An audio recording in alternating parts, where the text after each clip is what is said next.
This is a Getty podcast. It couldn't be done today. It was done before its time, and it's too late now. That's a rare moment. That's artist Robert Rauschenberg. He was a major figure in 20th century art. An exuberant maverick whose multimedia work paved the way for pop art and much that followed. But he's talking here about a part of his career that is less well known. His work with the art science group called Experiments in Art and Technology.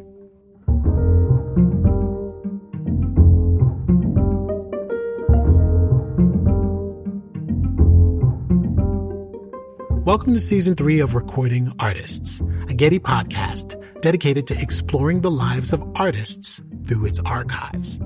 I'm your host, artist and futurist Ahmed Best. In this season, we look at Experiments in Art and Technology, or E.A.T., this groundbreaking organization of artists and scientists formed in 1966 to facilitate collaboration and explore the creative potential of new technologies. In this first episode, we focus on one of the key founders of E.A.T., artist Robert Rauschenberg. I'll talk with curator and art historian Michelle Kuo and cognitive studies scientist Xiaodong Lin-Siegler about Rauschenberg and how artists and scientists approach experimentation, perseverance, and failure in similar ways. If you grew up in New York City and had artists in your family as I did, you'd have heard of Robert Rauschenberg. I knew of his mixed media pieces using mud and dirt, stuff he found on the street, but I didn't know all that much about his time with E.A.T. before starting this project. As a nerdy kid in the South Bronx, I was fascinated by the intersection of art and science. Comic books and sci-fi movies captured my imagination. I saw my first computer in the 5th grade. It was a Commodore PET. I wrote my first line of code on that computer, and I was hooked on figuring out how to smash together art and technology. Since then, I've worked on some of the first motion capture technology with Star Wars and taught college students a class called Inventing the Future. So when Getty invited me to talk about artists and scientists who came together in the 1960s to figure out new ways to collaborate, I jumped at the chance. So basically what we have on the table is, I guess I could call them constellations around the themes that you're particularly interested in. So Getty curator Nancy Perloff has been organizing an exhibition about the group. I met her in the Special Collections room at the Getty Research Institute to look at documents, schematic drawings, and photographs showing the early years of E.A.T. and some of their notable projects. It was a fascinating idea to bring artists and engineers together. No one had done this before in an organized way. The idea was that each of them could bring something different to the table. And out of this collaboration could come something that neither one of them could create on their own. Looking at black and white photos of E.A.T.'s engineers with their short hair and crisp white shirts and ties, I'm reminded of NASA scientists from the same period. The 1960s were a time when science and engineering were advancing faster than people could figure out how to use them. New technologies were coming out of the military and the space program. Lasers, LEDs, even the ATM were developed during this time. It was almost scary how fast things were changing and advancing, and no one really knew where it would lead. Here's art historian Michelle Kuo. Society as a whole was incredibly, let's say, on the cusp of crisis, ranging from everything like nuclear winter and the threat of mutually assured destruction to ecological devastation to the threat of automation and the fear that machines would replace humans. So that sounds pretty familiar, I would imagine. For Robert Rauschenberg, the 60s were a period of constant reinvention artistically. He moved from making what he called combines, which mixed painting and sculpture, to crafting large canvases that he silkscreened with images from art history and American pop culture. In 1964, he became the first American to win the top prize at the Venice Biennale, where he showed a collection of pop art screen paintings. But Rauschenberg didn't just push the boundaries of visual art. He also worked with the experimental Judson Dance Theater Group as a choreographer and performer. In 1963, he put on roller skates and danced with a giant parachute-shaped sail strapped to his back for a piece called Pelican. He was always hungry for new inspiration, new media, and new collaborations. Again, Michelle Kuo. In the early 60s, he starts to really think about technology as something that's become part of everyday life, but that is a bit wondrous. Like, suddenly we can communicate with people halfway around the world. Suddenly, humans are launching satellites into space that can transmit beams over thousands and thousands of miles. And he became fascinated, just like he was fascinated with nature, he became fascinated with technology as something that's all around us, but that we don't necessarily take time to understand. Milton Ernest Rauschenberg was born in 1925 in Port Arthur, Texas, a backwater oil industry town. He changed his name later because he thought Robert Rauschenberg sounded better. He studied pharmacology at the University of Texas in Austin before dropping out, probably due to dyslexia. In 1944, he was drafted into the Navy, and he was working at a Navy hospital in San Diego when he took a day trip to the Huntington Museum and Gardens in San Marino near Los Angeles. He talked about it later with art historian Barbara Rose. I went to the cactus garden that they had there and walked into this big building, which turned out to be the museum. Pinky and Blue Boy and Sarah Siddons by Reynolds, and that was a total overdose. That was the first time I realized that you can be an artist. It's funny to think that a few formal portraits by 18th century British society painters could inspire a wildly innovative and experimental art career. But you never know what can change your life. For me, it was reading Shakespeare's Othello in high school. Most of my classmates looked at the text and might as well have been looking at hieroglyphics. But I understood every word. It was like I uncovered a superpower, and I realized that this acting thing could be my career. It must have been similar for Robert Rauschenberg. Something just clicked. After the war, he studied art, first in Kansas City, then in Paris, and then at Black Mountain College, the North Carolina school known for daring collaborations between artists of different genres. At Black Mountain, he met some of his long-term friends and colleagues like choreographer Merce Cunningham and composer John Cage. The restless, collaborative, experimental model of Black Mountain was one he would stick to throughout his career. Some of Rauschenberg's earliest paintings were large canvases that he covered with white paint. Just all white paintings. They were ridiculed at his first show in 1953. But he didn't let it deter him. He moved on to create his Combines, widely regarded as his most groundbreaking and significant works. Cognitive researcher Xiaodong Lin-Siegler has studied the thinking and attitudes of Nobel Prize-winning scientists and professional athletes. I asked her about Rauschenberg's ability to shrug off criticism and keep going. When you're talking to these people, specifically like people who are high achievers, what is it that makes those people actually want to try? I think several factors that impact them from, you failed and then why are you still keep going or decided to keep going? And one major factor I saw is very strong, uncontrollable passion and an interest in what they want to find out. And that's for the scientist part. For the athlete part is that uncontrollable desire to improve themselves and to push themselves to the highest potential they could reach. So I think the desire to test for themselves what I really can do and what I'm really interested in, I haven't found the satisfying answers. I want to find out. That's the major drive. Rauschenberg's explanation to Barbara Rose about why he makes art feels similar.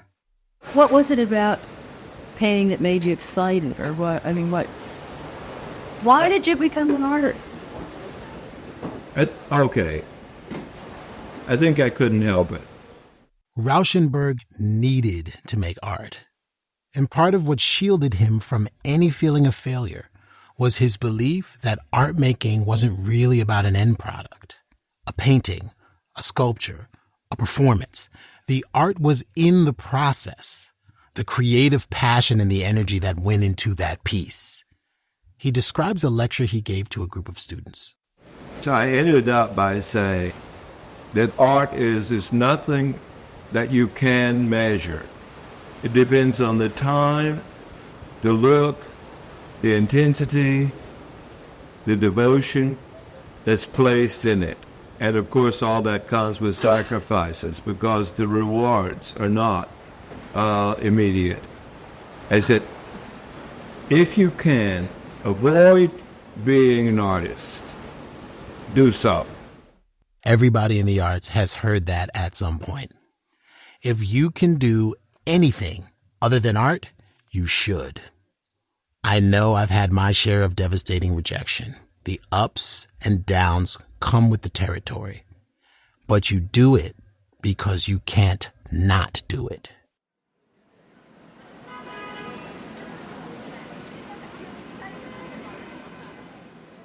If there's a seminal moment for E.A.T, one of those events that doesn't seem like much at the time but in retrospect has real significance, it has to be the meeting of Robert Rauschenberg and Billy Klüver.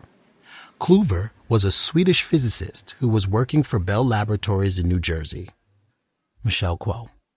Bell Labs was, at the time, from the 30s onward, for about 40 to 50 years, the kind of global apex of scientific research. They invented the laser.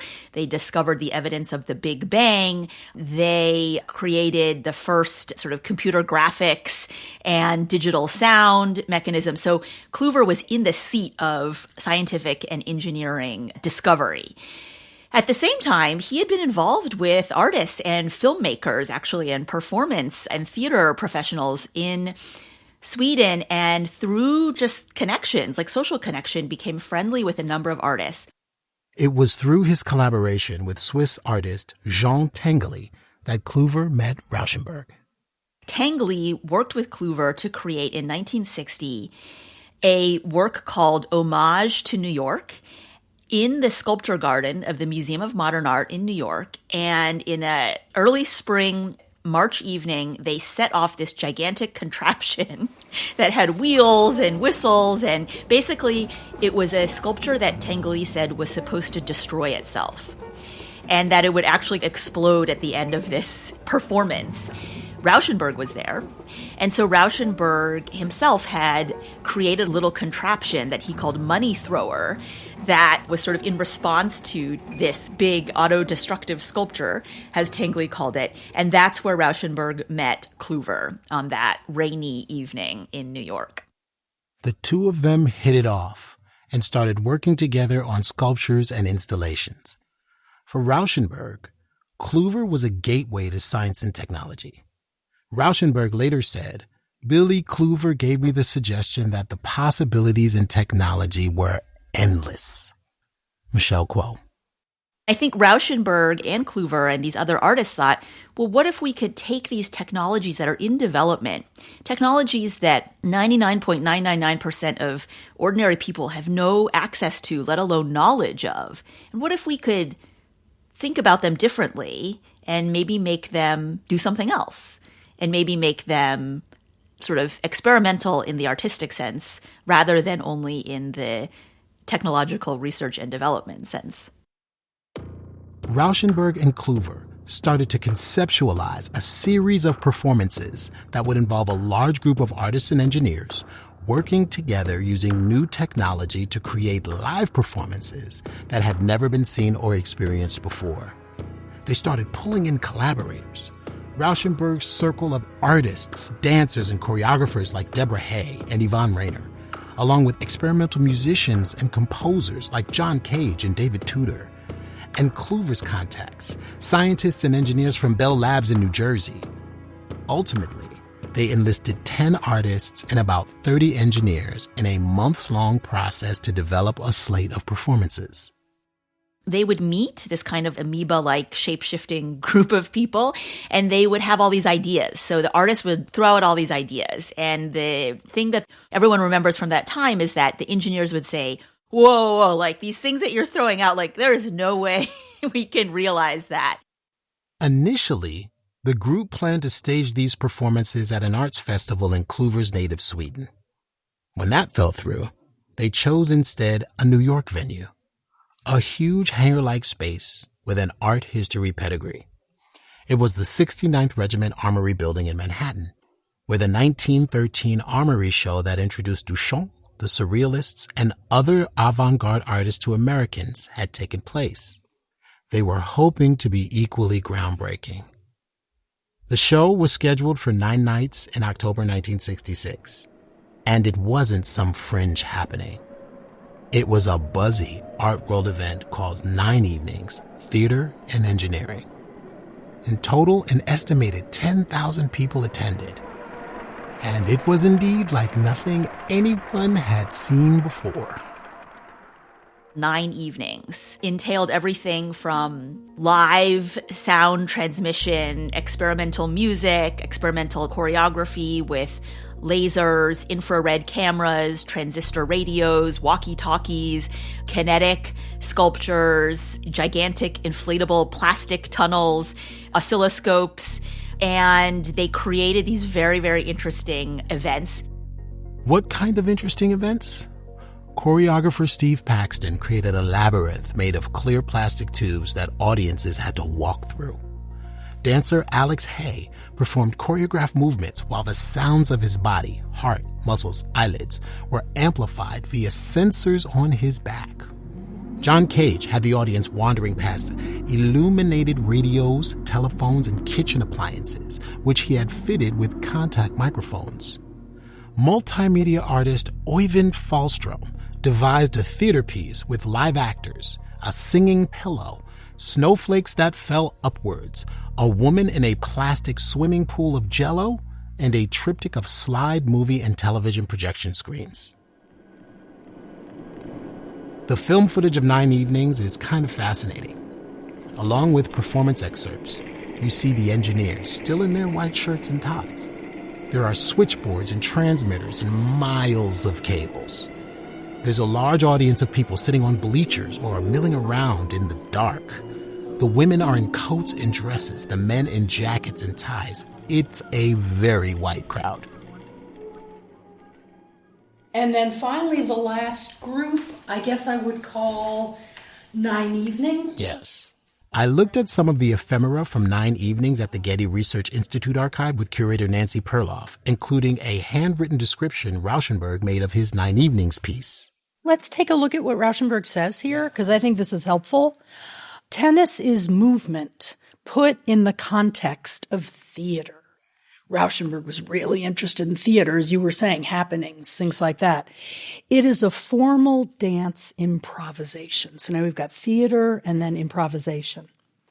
The unlikely use of the game to control the lights and to perform as an orchestra interests me. The conflict of not being able to see an event that is taking place right in front of one, except through reproduction, is the sort of double exposure of action, a screen of light and a screen of darkness. Rauschenberg's contribution to 9 Evenings was a piece called Open Score, which took the form of a tennis game between tennis pro Mimi Kanarek and painter Frank Stella. They played on a makeshift court lit from high above by 48 individual spotlights, using tennis rackets that were fitted with contact microphones, transmitters, and antennas. Each time one of the players hit the ball, the sound of the vibrating strings was transmitted to speakers around the armory. Picture a live-action version of the Atari video game Pong.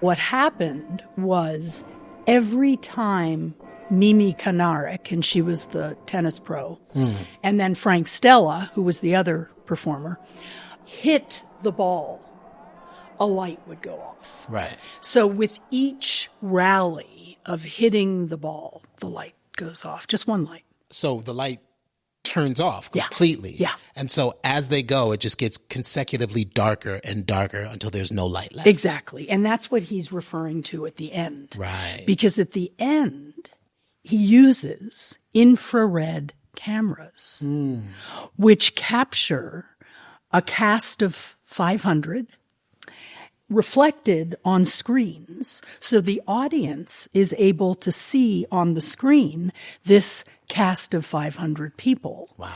But the armory itself is completely dark. So this was a very early use of infrared technology by Rauschenberg. And that's what he's saying in terms of double exposure, a screen of light and a screen of darkness. All of these performance pieces are fun to talk about, and in the archival footage, they look compelling. But for the spectators there in the armory, 9 Evenings was a disappointment. Many came expecting something spectacular and mind-blowing, something theatrical. Maybe the promotion was to blame. When you see the ads for 9 Evenings, it says things like, you will see people float in the air, you will have this, transformative experience of wonders. And so it's very much billed in this kind of P.T. Barnum way. And so I think that also, in a way that probably the artist did not intend, drummed up expectations for some kind of spectacular fireworks extravaganza. And then, of course, it wasn't that. Even if the tech had worked seamlessly, they would get like a weird drone sound from John Cage. But the tech did not work seamlessly. It was intermittent and erratic. Sometimes it didn't work at all. For Rauschenberg's open score, each time they hit the ball, another spotlight was supposed to switch off automatically. At the first performance, though, engineers had to rush to unplug one light at a time as the game progressed. When the infrared cameras wouldn't turn on, an engineer eventually fixed the problem by doing what we all do now when we're faced with a mysterious tech failure. He unplugged everything and then plugged it back in. If you've ever worked on a play, even a high school play, you might remember a tech rehearsal where they figure out the lights and the sound. There's a lot of starts and stops, a lot of waiting around. It was a bit like that, except in front of a paying audience. So they're frantically trying to get this to work, and the audience has to wait, in some cases for hours, and they're getting really angry and impatient. Imagine an angry audience at a theater, and it's not the most fun experience. So it was a real experiment in every sense of the word. Disharmony at the Armory was how New York Times critic Grace Gluck titled her summary of the show. She quoted one spectator who said the show was brave, experimental, inventive, uncompromising, and I yawned all the way through it. New Yorker magazine art critic Peter Sheldal had one of my favorite summaries of the performances. They were malfunctioning, formless, benumbing ordeals. To appreciate 9 Evenings, you had to have not been there. As someone who's performed in some pretty edgy and experimental shows, I give a lot of credit to the artists, engineers, and performers who stage 9 Evenings. It takes courage to get up and do something when you don't know how it's going to go over. There's already a lot of insecurity involved in being an artist. To put something out there can be terrifying. So it's interesting to see that the artists and engineers weren't crushed by the bad reviews. All the evidence suggests that they felt just fine, because in this case, their goal wasn't really to entertain an audience. It was all about creating something new. Here's how Rauschenberg described it more than 25 years later. If it's the first time that it's never been done, there's no preparation for any sense of being there. And I think that's why so many people who get brave coming, probably most of their experience afterwards, thinking I shouldn't have, but now are so proud. It's a very small club of people who brag about, I saw 9 evenings. That's real elite. It couldn't be done today. It was done before its time, and it's too late now. That's a rare moment. Both science and art are experimental. They're iterative, and failure is a part of the process. You don't just wake up and create something perfect. You keep trying and keep failing until you get it right. Here's Xiaodong Lin-Siegler again. I firmly believe there is a strong correlation between high expectations, high achievement, high desire to achieve, and a high level of failures. And Michelle Kuo. Billy Klüver, who would go on to found E.A.T, famously said, if you are not failing 96% of the time, then you're not a good engineer. Making art, like science, means giving yourself permission to fail, which is a hard thing to do. Xiaodong Lin-Siegler tells the story of an artist she saw drawing a street scene near her home. Day after day, she saw him working and reworking the same painting. She says she brought her young daughter, who was constrained by a fear of making mistakes, to meet him. I just started by saying, this kid believed that you got everything right the first time. So can you tell us, is it the case? And that guy said, hell no. And I can tell you this painting has been going on for months, and I'm still doing it because I constantly making mistakes. I constantly revise it. And I think that really had an impact on her by going back there to try things. I do think art played a very important role in helping kids understand the journey of a human development. And for Rauschenberg, the process was just as important as the outcome. Well, the artist's business is contact.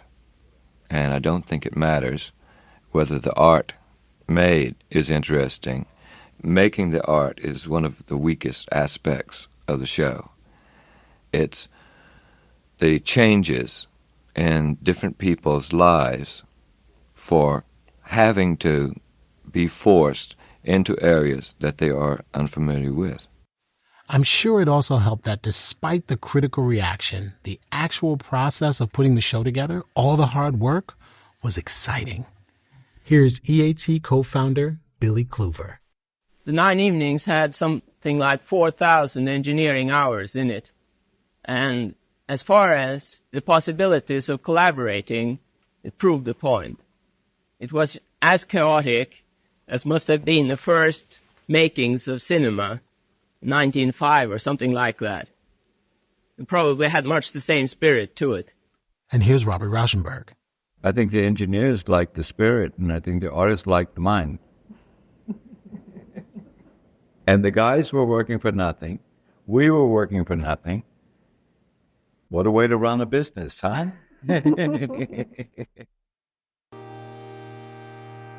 A month after 9 evenings, the participants called a meeting at a New York hotel to assess the level of interest in an ongoing art-science collaborative. 300 people showed up.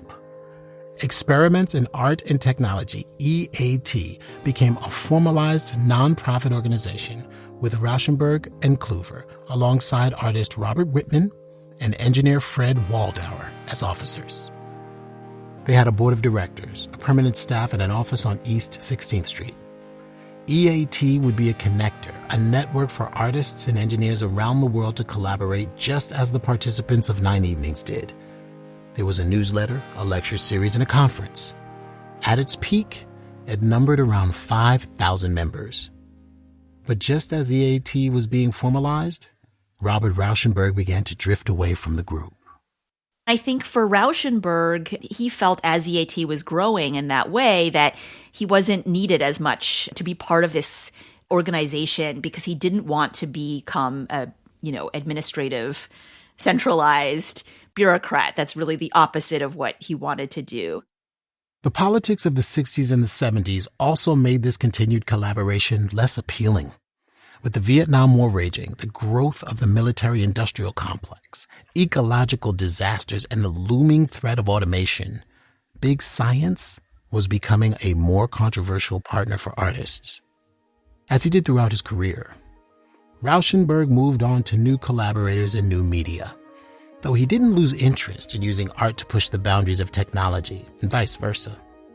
He collaborated with engineering behemoth Teledyne to create MudMuse, a tank of driller's mud that bubbled in response to audio stimuli. He worked with manufacturers in Japan on new processes to print on ceramic tiles. In fact, he never stopped experimenting with new technologies and new mediums and collaborating with new people, both in the arts and sciences. I'll end with this clip from his interview with Barbara Rose, explaining this compulsion to always seek out the new.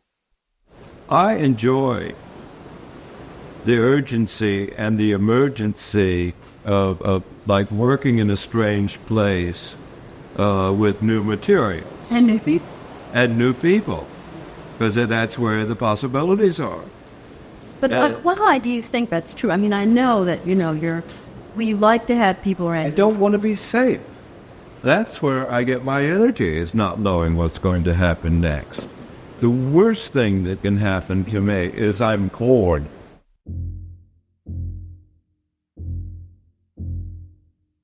In the next episode, we explore the organization from the point of view of the Bell Labs engineer Billy Klüver.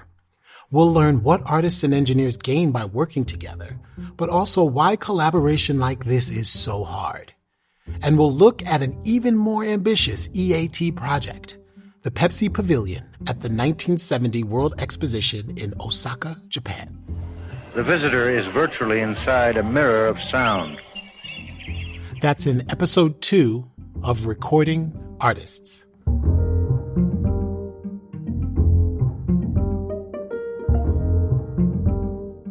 This podcast is sponsored by the Getty Patron Program. This season was produced by Zoe Goldman, with audio production by Gideon Brower. Episode script by Zoe Goldman and Gideon Brower. Our theme music is by Bryn Bliska. Mixing additional music and sound design by Mike Dodge Weiskopf. Christopher Sprinkle is the executive producer. Gina White managed rights with Ju Hee Lee. Additional audio in this episode comes from footage of Jean Tinguely's Homage to New York, 9 Evenings, Theater and Engineering, a series of 10 documentary films, copyright Experiments in Art and Technology, and The Great Big Mirror Dome, copyright PepsiCo, Incorporated. Thanks to Nancy Perloff and Megan Mastroianni for their research. Special thanks in this episode to Michelle Kuo, Xiaodong Lin-Siegler, and the Robert Rauschenberg Foundation. To see Robert Rauschenberg's handwritten description of OpenScore, or a picture of the first infrared camera being tested in his studio, along with more images and transcripts, visit getty.edu/recordingartists. Liked hearing us? We want to hear about you. Take our audience survey at the link in the show notes or on our website.